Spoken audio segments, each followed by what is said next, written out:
Ukraine और रूस के बीच युद्ध एक बार फिर तेज हो गया है। कई शहरों में मिसाइल हमले हुए हैं, जिससे नागरिकों की मुश्किलें बढ़ गई हैं। इजरायल गाजा पट्टी में हालात बेहद गंभीर बने हुए हैं।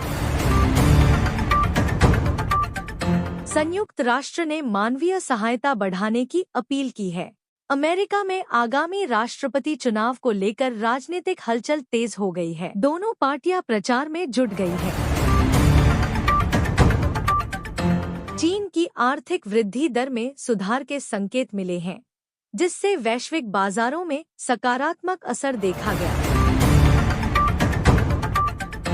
जापान में तेज भूकंप के झटके महसूस किए गए, हालांकि अब तक किसी बड़े नुकसान की खबर नहीं है। ब्रिक्स देशों ने आपसी व्यापार को बढ़ाने और डॉलर पर निर्भरता कम करने पर चर्चा की। विश्व मौसम संगठन ने चेतावनी दी है कि 2026 तक तापमान रिकॉर्ड स्तर तक पहुंच सकता है।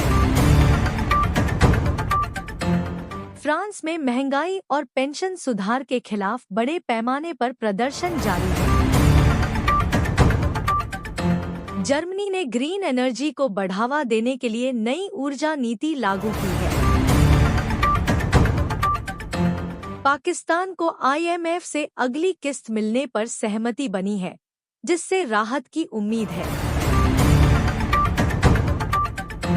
नेपाल में सरकार गठन को लेकर राजनीतिक अस्थिरता बनी हुई है। श्रीलंका में पर्यटन बढ़ने से अर्थव्यवस्था को मजबूती मिल रही है। ऑस्ट्रेलिया में भीषण जंगल की आग से हजारों हेक्टेयर क्षेत्र प्रभावित। ब्रिटेन में महंगाई और बेरोजगारी को लेकर सरकार पर दबाव बढ़ रहा है। ईरान के परमाणु कार्यक्रम को लेकर पश्चिमी देशों की चिंता बढ़ी है। संयुक्त राष्ट्र ने अफगानिस्तान में महिलाओं की स्थिति पर गंभीर चिंता जताई है। दक्षिण अफ्रीका में बिजली कटौती से आम जनता परेशान है। वैश्विक अनिश्चितता के चलते सोने और चांदी की कीमतों में उछाल देखा गया। वैश्विक अनिश्चितता के चलते सोने और चांदी की कीमतों में उछाल देखा गया। कृत्रिम बुद्धिमत्ता यानी AI को लेकर दुनिया भर में नए नियम बनाने की तैयारी चल रही है।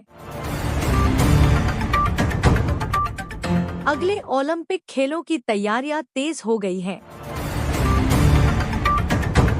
सुरक्षा पर विशेष ध्यान दिया जा रहा है।